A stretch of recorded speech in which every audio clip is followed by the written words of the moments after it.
Well, hello, you fabulous interior design professional. I have what I think might be some new ideas for you today on this show. Well, it's not actually me. I'm not going to take credit for them. It's a fabulous interior design professional who is known as Heather Peterson, Heather Peterson Design. She's from the Twin Cities, Minneapolis, and St. Paul, I think. I didn't clear that up with Heather. I probably should have. HeatherPetersonDesign.com and H Peterson Design on Instagram. And she has some new and novel ideas, novel, interesting, different ideas on how we might target and land a couple of clients. And this is appealing to me because I have recently considered that most 95% of my clients are repeat and referral. And that means I'm not introducing myself to new people. And that seems like a bad strategy. So I actually have been thinking about how could I meet brand new people who aren't currently part of our network at large, shall we say. And the conversation is really interesting. First, Heather talks about how she was in advertising first and she did a stint at Real Simple. And then she sort of drifted after a career in art consultation. She drifted into interior design, and how she drifted there is kind of interesting.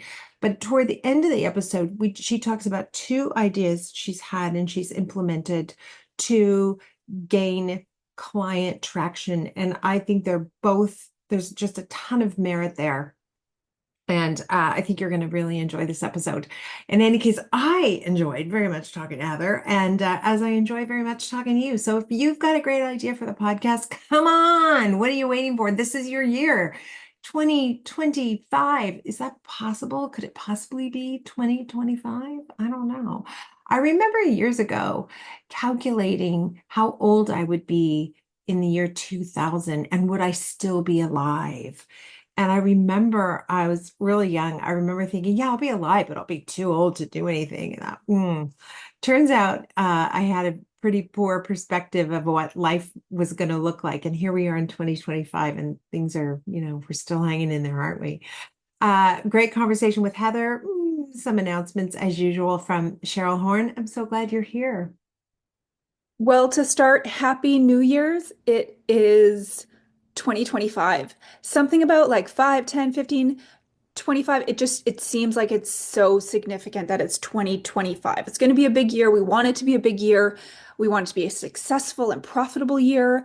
I feel like I've spent the last, 5, 10 episodes talking about how Business of Design wants to be part of your success in 2025, but we're here. And if you haven't joined yet, my telling you that our systems work, that we can make you more profitable, we can dramatically uh, decrease your stress, help your projects run more smoothly. You can enjoy holidays uninterrupted without checking email because you've got systems in place so that your business continues to run when you take those breaks, when you take that time for yourself. So I thought I'd try something a little bit different. We're always referencing the hundreds of testimonials that we have on our website. I've moved them up to the top. Click on success when you go to our website. But I want to share a couple with you because it's not, don't take our word for it that this works. We have members around the world. We have been doing this a long time.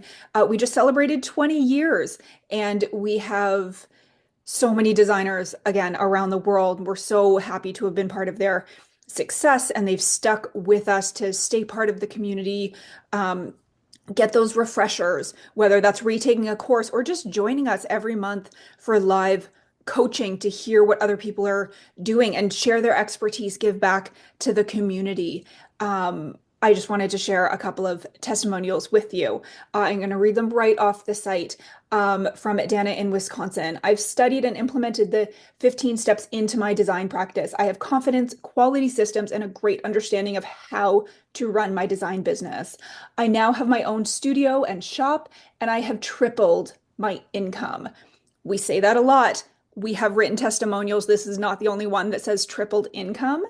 Business of Design helped me to pinpoint my ideal client, not only to identify who I think they are, but also who they are looking for and who I need to be for them. Alicia, in British Columbia. I can't thank you enough for all the invaluable information. It's truly been a game changer. Game changer, again, something that's repetitive in so many testimonials. It took me over a year to learn and implement all the systems. I dedicated 1 hour a day to your courses to ensure I made it a priority before I started my day. Big thanks.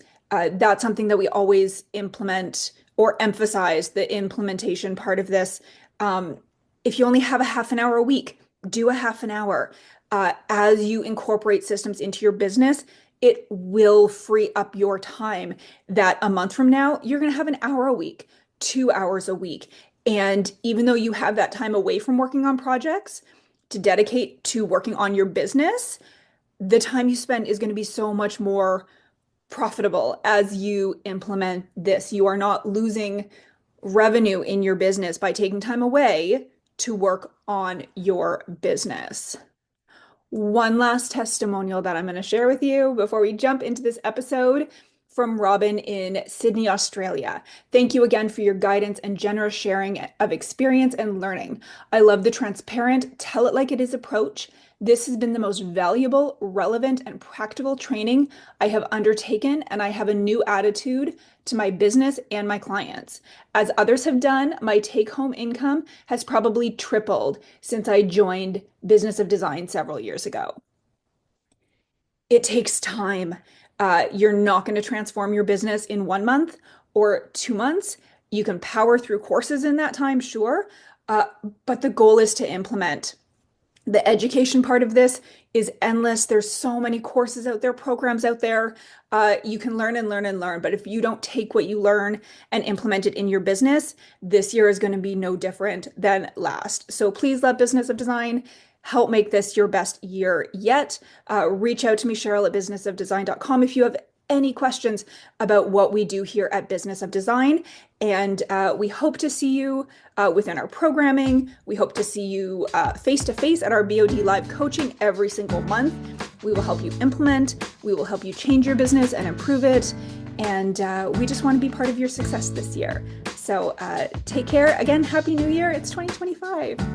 I'm just going to check your sound level. Just tell me what you had for breakfast, Heather. What did I have for breakfast? I had sauteed zucchini and a fried egg on sourdough toast and a coffee, black coffee. Yeah, that's just so civilized. Wow, I feel super insecure around you now. All right. I like to like start out strong and then sometimes things just kind of, taper from there. Right. Okay. Yeah. All right. Zucchini to start the day. That's good. Occasionally I'll do a smoothie and I get a bunch of spinach in there, but that's like as far as it goes. And it's too cold right now for a smoothie. I'm in Toronto and you're in Minneapolis?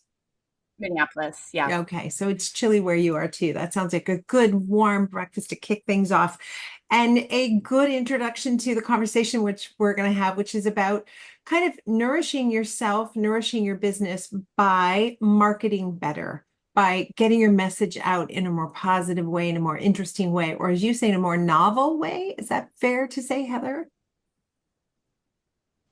I think so. I think the key is getting your message out in an authentic way, and one that aligns with everything else about your business. Okay, and is this a philosophy that you've come to recently? I noticed in your bio that you were with Real Simple, and that strikes me as a brand that figured out how, in the easiest possible way, in the simplest way, no pun intended, to get their message across. And so, was that part of what led you to where you are in your career?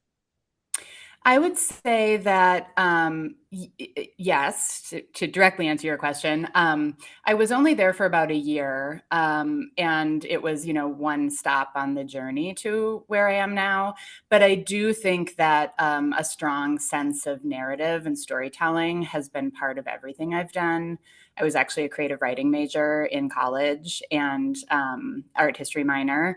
And so I think everything I've done has had this element of storytelling. I'm a reader. And so, yeah, I think that is, I think that's part of it for sure. At Real Simple, I was on the visual side, not the editorial side. And so I think also that sense of telling story through imagery is something that has been part of my career from the beginning. How did you transition into interior design? How did that come about? So interior design is actually my third career, and hopefully final. When I came out of college, I moved to New York, and I didn't have a specific career in mind. I just knew I wanted to work in a creative industry and with creative people. And it was back in the day where you would fax your resume Mhm. to an ad in the paper. Yeah. And most of the time they were headhunters on the other side, even though it seemed like you were, applying to specific jobs. And I landed in advertising, a small boutique firm of about 100 people. And I worked in the art buying department. So we were the ones who found the right photographer or illustrator for an ad campaign and then produced the photo shoot, sort of working closely with the creative team, which was a lot of fun and a sort of happenstance. But I think early in your career, you sort of you kind of check different avenues. Like I like all of this about this job, but there are portions that aren't working. So from there, I knew I liked working in photography and bringing a creative vision to life, but moved to the editorial side. So that's when I went to Real Simple. Um, Found that the magazine world, while I love it from the outside, wasn't the right place for me. Moved back to advertising as a freelancer and landed on a shoot in Italy that should have been a really amazing experience for everyone. I mean, we were in Tuscany shooting ads for the brand Fila, and we had vintage Ferraris and hot male models and amazing Italian food. But the shoot was miserable because the creatives did not have authority to really create their vision. The account manager had sent someone who was really junior, and they were so committed to the sketches, the concept sketches, that there just wasn't a lot of room for creativity. And pretty much everyone on that shoot came home and quit. I'm giving you the long version. Tell me if you want me to speed up. Wow, Um, no, I just can't imagine that whole scenario. Keep going. I'm totally interested. Yeah, it was, yes, it was. I think it was this dramatic moment where a lot of us realized that we wanted to support creative visions in a different way, maybe without the sort of commercial piece of it. Mm. And so I came home and applied to graduate school and went to Columbia University and got a master's degree in modern art and curatorial studies, which launched career number 2 in public art. Wait, you're only on Um, career two? I thought we got I'm on through. career 2. I guess you went to advertising, but you were still sort of in the editorial advertising with Real Simple. Okay, so advertising is number one. Okay, so Columbia is launching number two. Yes. So number 2 was a career in arts administration. I lived in New York City and worked for an organization, a nonprofit that brought public art to life. So we were Oh, working with artists to create ephemeral works in public spaces. And that was amazing. And I actually may have continued in arts administration, but I had a lot of life happen in the meantime, got married, had 2 babies, and ended up moving home to Minneapolis. okay. And when we moved here, the jobs in arts administration were few and far between. And Okay. in the meantime, I had started writing a blog. it was that era, it was the heyday of blogs. And it really started as a place to share updates about my kids. Most of my family lived out of state. And I was doing these sort of email updates. And then I thought, like, maybe people don't want this in their email inbox. And I'll just put it in a place where people can come to get the If they update wanted, if they yeah. want. Yeah, Back in exactly. that, I feel like we're just like, this is like the good old days you're talking about. I feel like, It really right? is. Like you got the best of the advertising world because it's just not that world anymore. You probably got the best Yep, of the magazine world because it's decimated. It's gone. It doesn't exist. Blogs are like, oh, totally. totally. Okay. Wow. Okay. I'm Yep. curious how this comes around. See, you're a good storyteller because I'm like, So, I'm on the edge of my seat. I want to know what's going to happen. yeah. Um, so the blogging was, both this place to just share updates and also a place where I sort of rekindled my love of writing and storytelling. Mm. And when we moved home to Minneapolis, we moved here without jobs. And so we're looking for jobs in arts administration. But meanwhile, we bought a house. Mm. And I didn't want to start our house. We had already done that. And so we bought what we thought would be a forever house, and so far has been. And I told my husband that I really wanted to hold back, some amount of money from our down payment for decorating. And so I negotiated a budget of $5,000, which I think your listeners will know is enough for, one good couch. And I really stretched that money, did a lot of DIY. I'm a thrifter, I'm a vintage lover. And naturally, as I started doing all of that work and I happened to have a blog, I was writing about it. Oh, And eventually there was this moment where I realized that my mommy blog was actually a decorating blog and that maybe it should be its own thing. right, Yes. And so I split it off. And this was the time where you could launch a career from a blog, and many right. people did. Yeah, So you're right. I had sure. really lucky timing And that in and that. that is about being authentic, right? Like people actually said we're drawn to the fact that you were being vulnerable and telling your story and that worked for you back then. There was a sincerity. There was a sincerity Absolutely. factor. I don't know if it exists anymore, but I Yeah, don't and I know. think part of that was, it was pre-social media. And so, and blogs were much less sophisticated than they are now. And, you had like a little blog counter. So you had a sense of, that some people were reading it, but it didn't feel as public as they do now. And I think Mhm. there was a lot more space for authenticity and vulnerability and to say, "Ooh, I'm going to try this project." And, "Ooh, it really failed." Right. And yeah. And I think I guess this was pre-Instagram, but Facebook was around. And so I was sharing my blog posts on Facebook. And this is the turning point because people in my network from my days in New York were reading. And several people reached out and said, "I read your blog. Could I ever hire you?" Mhm. And I was in this kind of long, drawn out interview process for a job here that I thought I really wanted. And the universe sometimes, steps in. Yes. And literally from the time I applied for this arts administration job here to when I didn't get it was 9 months. 9 months of layers of interviews. And Mm. the beauty of that was I was looking for other jobs, but not that hard. And it really created space for me to work on my house and share it. And it created space for me to say yes when people asked if they could hire me. And so we come to the topic, which is this idea that it takes a novel approach to get someone's attention.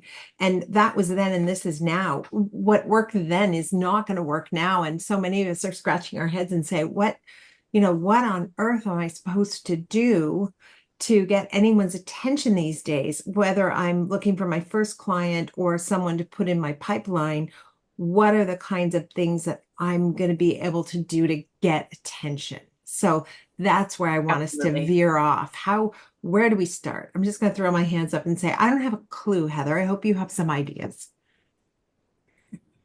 Where to start getting people's attention? Yeah, really. I mean, I don't you just my eyes glaze over now when somebody says, I want to come and talk to you about SEO. I'm like, SEO is dead. Like for a normal person, you can't compete with, Wayfair. And it's not going to happen. You can spend as much No. money as you like. It's just not going to be a thing. So what does one do? I mean, I think the first thing you need to do is define who you want to talk to. Okay. And because I'm not trying to talk to the same people that Wayfair is. Right. And I think you also need to define who you need to reach, and also if you are really after clients, right? Like some people are marketing to raise their profile. Some people are marketing because they really do want to be like a lifestyle, celebrity. Those are different strategies. So But don't for you people find like, most people want all those things, and that's part of the problem? There's a little bit of yeah, dabbling in all things and therefore not really. I think the hardest thing, based on our experience talking to so many designers through Business of Design, is getting people to define more clearly who their client is. Because when you are at the point where you need someone in your pipeline, your default position is often like anyone who can pay. Right? yes, So yes. what do we do there? How do we dig into who we should actually be targeting? So I will say, so first I will say, I think when you're a designer starting out, you sort of do have to say yes to everything if you're doing it full time, right? And so I think we can sort of set that aside and say like, Yeah, yes, there good is that point. phase. Yeah, good point. And Yeah, no and I will judgment. say, yeah, absolutely. Absolutely. And I think mainly, this kind of conversation about targeted marketing is for people who I think it should be helpful to people starting out, but I think it's a little more focused on people who are more mid-career or ready to scale a little bit. Totally Though agree. But I do think if I had targeted my marketing sooner, I would have been much, much smarter. So Me beware too. if you've been doing this 10 years and you think, yeah, that's me. I'm just starting out. No, you're not. No, you're not. Yeah. Yeah. And I will agree. So interestingly for me, given the way that I started through this kind of organic outreach on my blog, and given that my blog was really focused on these kind of budget conscious DIY, like creative solutions, my early client really was different than it is now. Yeah. Intentionally. My early client, I had this brilliant idea that there was a niche in the market for somebody to do budget decorating. And so that I was going to fill that niche. And, more than a decade later, I can tell you that there's a reason that that's a gap in the market. Professional decorating is a luxury business, even if I was uncomfortable with that idea for many years. And so after a couple of years, I really had to make a conscious shift away from this idea of budget decorating because it doesn't really work. Right. And so Well, it part would of my, work if you had volume, right? Like that's the only way to make that work. You have to have yeah, thousands of clients and turn them over yes, in minutes. And that's just yes, it's an impossibility with what we do, right? yeah.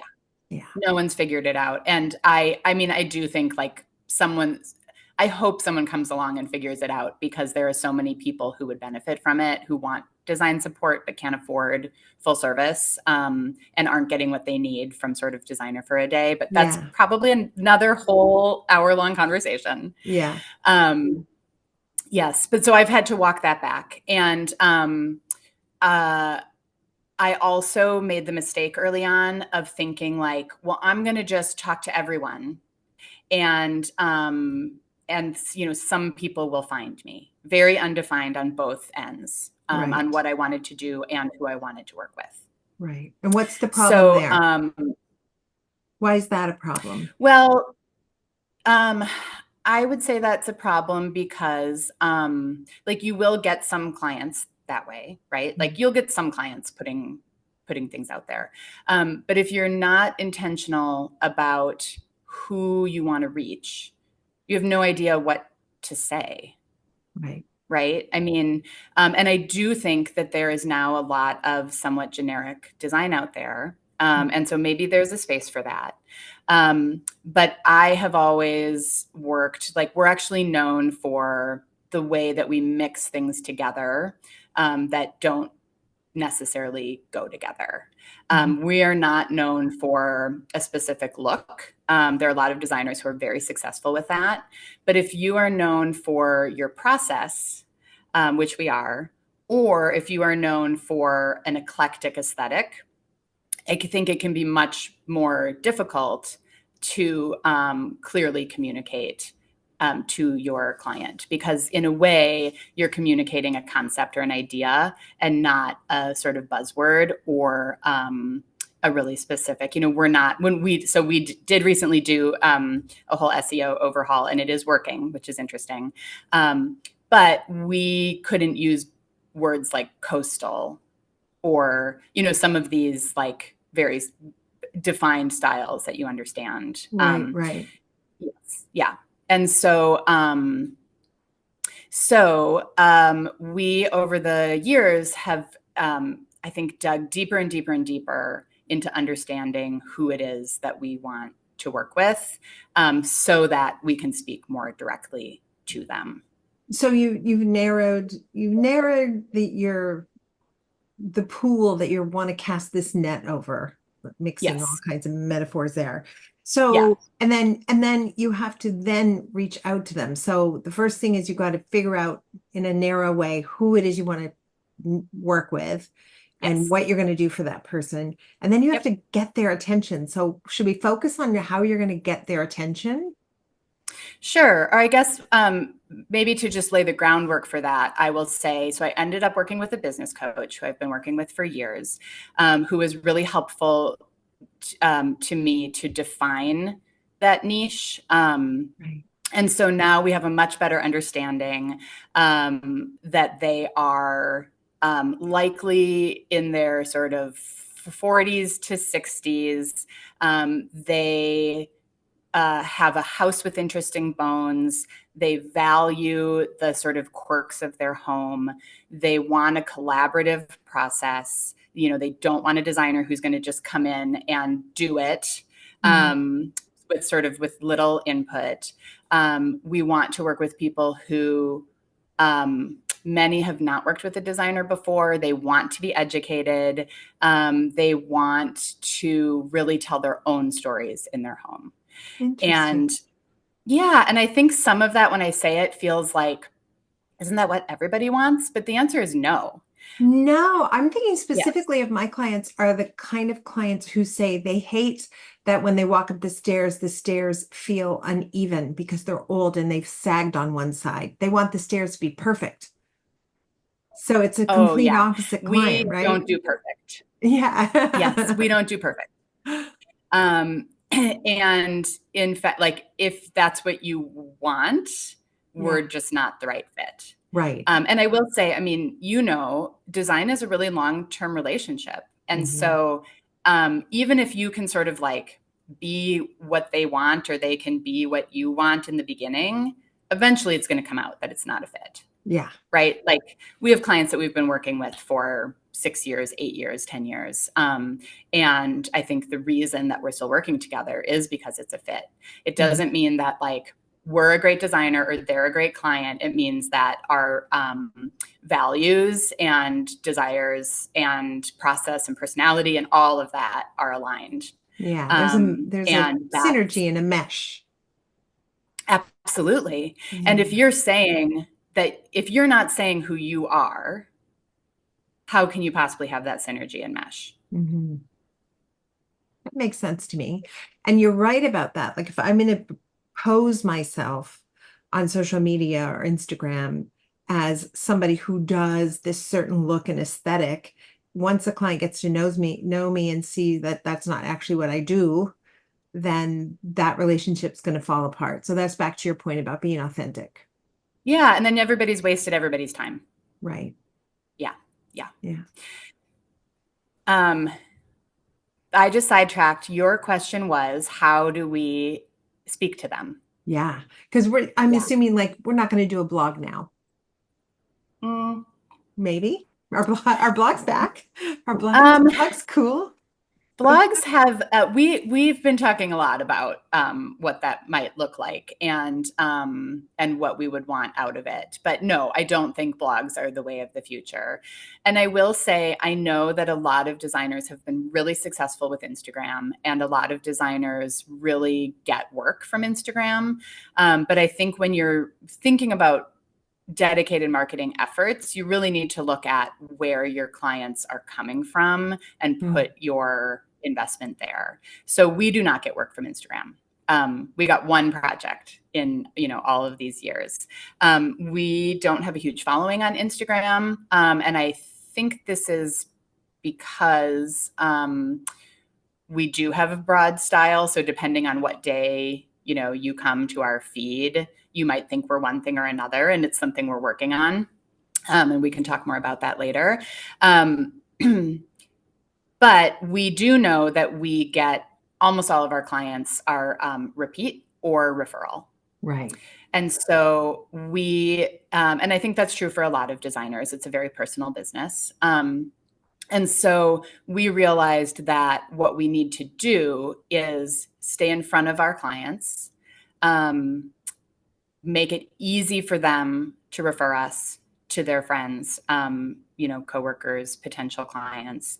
And because it is this one-to-one relationship, even in marketing, it wouldn't make sense for us to go after these sort of broad email blasts where we're just kind of like reaching a lot of people. Right. We know that our clients are referring our next clients. And so while it's a very small pool of people, it means that we could put more resource to talking to them and making it easy for them to refer us. Individually. Give us an example of something that would be making it easy for my client to refer me. What can I do to make it easy for my client to refer me? So the big thing that we are talking about today is a promo book that we have created here at our firm. And it's essentially a magazine. So this is one sort of high investment strategy, Right. but it's one that's been great for us. So we've created a promo book that's kind of like a beautiful glossy magazine that Do you have is it with part. you? Do you have it right now? Can you hold I it up? do. Because for Yeah. people watching on YouTube, there we go. Yes. Yeah. Okay. Gorgeous. Yeah, it's nice, heavy stock paper. It feels substantial enough that you would not recycle immediately like you might with, actual magazines. And I will say part of the impetus for this was, just that I love design books and I love design magazines, and I would love to eventually do a book, but I'm not in a position right now to do that. I don't have a big platform or following.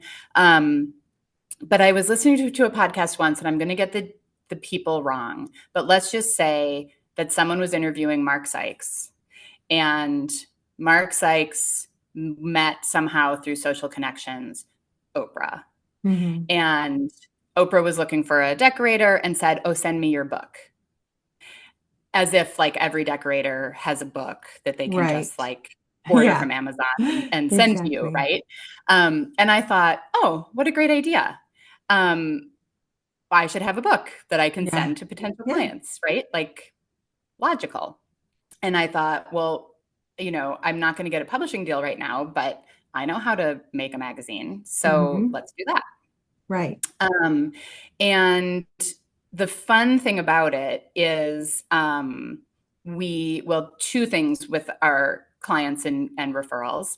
Our top referring clients, we sent several copies of the magazine, so that when someone comes through their house and says, "Oh my gosh, I love your house. Who is your designer?" they can just hand them the magazine. Love it. We also printed these little cards that have a QR code on the back and a little note that says "Work with us" and our Instagram. And so if they have run out of books, there are these cards as well. And the Right. QR code means that you don't have to like say, Right. www.heatherpetersondesign.com. You can just, with your phone, if they've got one of those lying around, you can just go straight to our website, Right.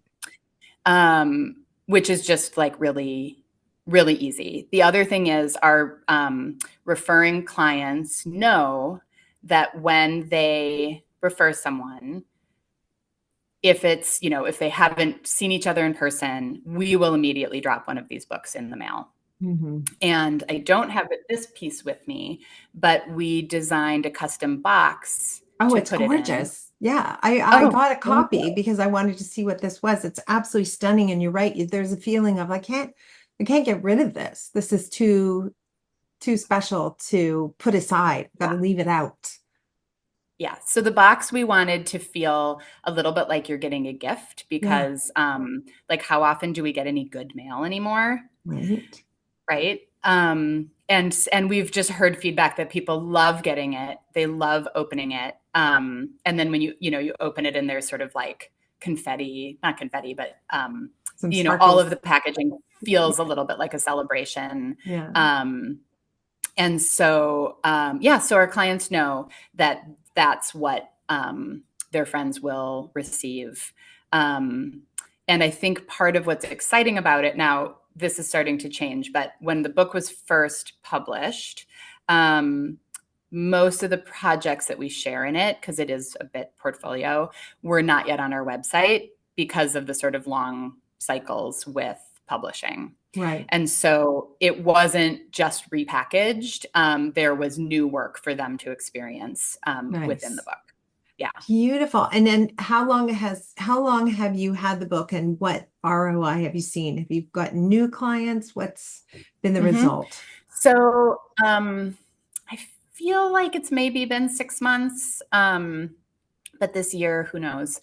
And I will say that it is absolutely a long game, Yeah. a marketing strategy like this. Yeah. And so the wonderful things that we've heard so far that I think are working. So one, we decided to send them to people that we had previously had discovery calls with that didn't convert because of budget reasons, right? So people who wanted to work with us, we did a discovery call, the fit was great, they just didn't have the budget at this Right. moment. So we sent them with nice notes, with the idea that like someday they might have the budget. Yeah. And I actually heard from one of them who reached out and said, thank you so much for sending this beautiful gift. Many people have referred to it as a gift, which I love. Yeah. And she said, it's on my coffee table, and everyone who comes over loves looking at it. So it's kind of sowing these seeds, right? Like, she may never convert. She may never have the budget or, want to do a big project, but people who come through her living room might. Yeah. Yeah. She has lots of reasons to promote you, right? Which is like the Yes, best absolutely. promotion of all. Like, so Yep. genuine. There's nothing in it for anybody. So Yep. beautiful. Another maybe crazy thing we've been doing is I recently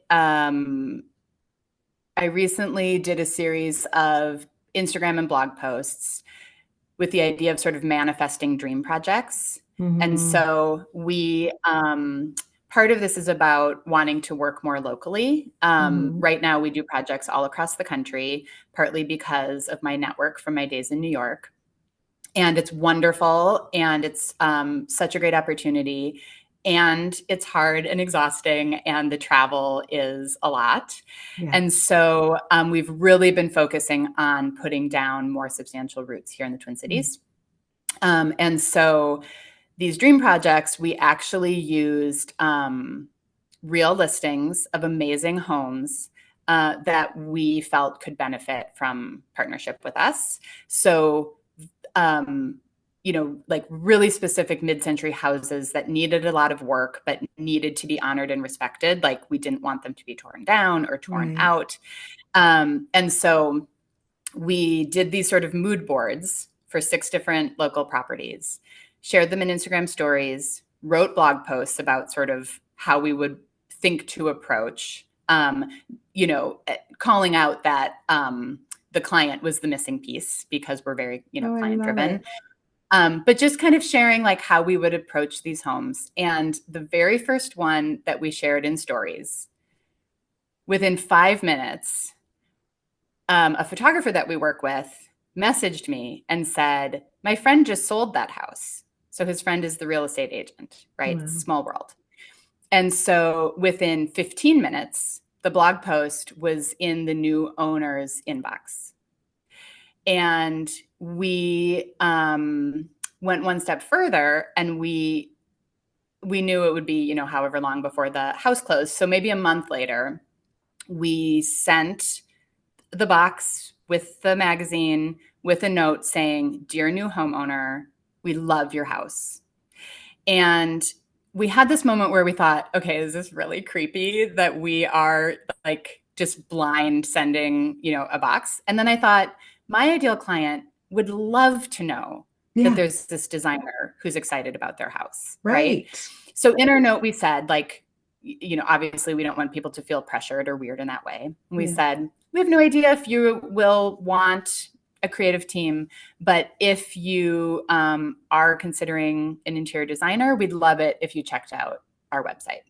Nice. And so that first one, we sent the book, and sure enough, a couple of weeks later, I got a message through Instagram. Hi, I'm so-and-so.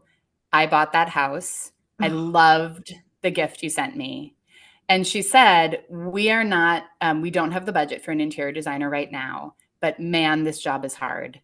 And I would not be surprised if, they kind of furnish it well enough. And in a couple years, if they think we need an interior designer, I would be shocked if we weren't the first ones they called. Yeah, and tell 4 friends about what a cool interaction she had with you.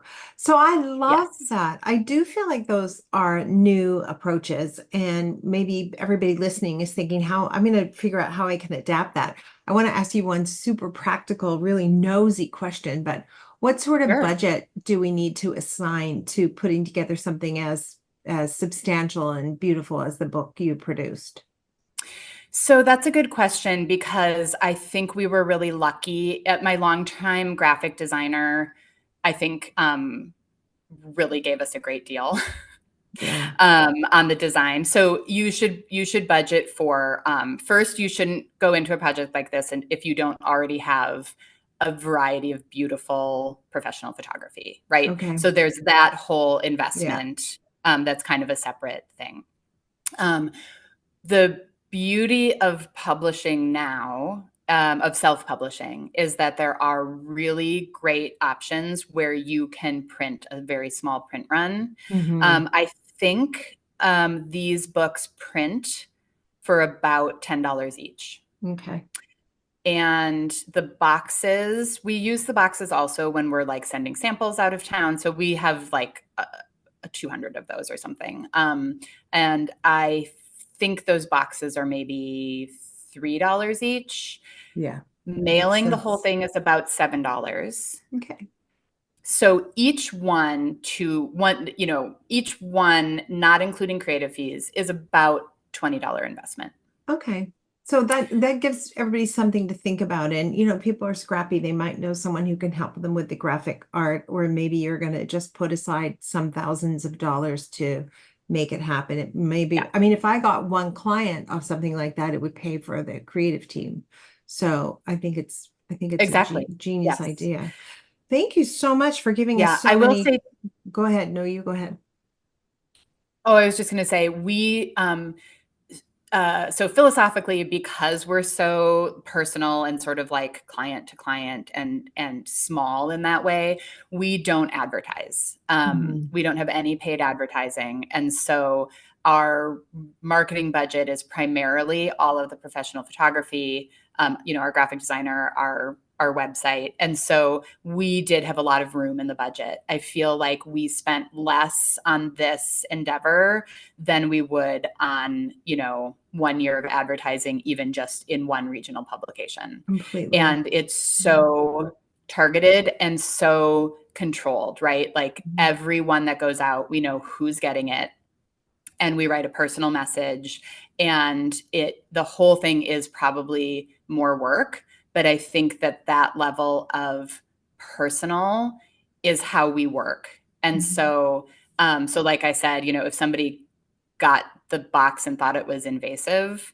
we're not the right designer for them Right. anyway, because Yeah. like we're going to get in there, we're going to get to know you, like it's going to be close and it's going to be for a long time. Yeah. I love that. Really thoughtful. Thank you so much. Heather, we like to end every episode with something we call design intervention. It's just a great last piece of advice for anybody listening. So I think this will not come as a surprise based on everything that we've just talked about. But early on, my business coach told me, if you speak to everyone, you speak to no one. Mm. And I feel like it's the lesson that I'm constantly learning Yeah. again and again. And it is just amazing advice. Yeah. That is such good advice. Figure out who, I mean, you said that right off the top. We need to figure out who we're talking to and what we want them to do. Like really simple, but sometimes it's hard. We complicate things. Heather, thank you so much. Really great ideas. I look forward to hearing how your career takes off and how you just kind of become the most famous designer in the Twin Cities. That seems like a good idea. Thanks, Kimberly. This has been such a pleasure.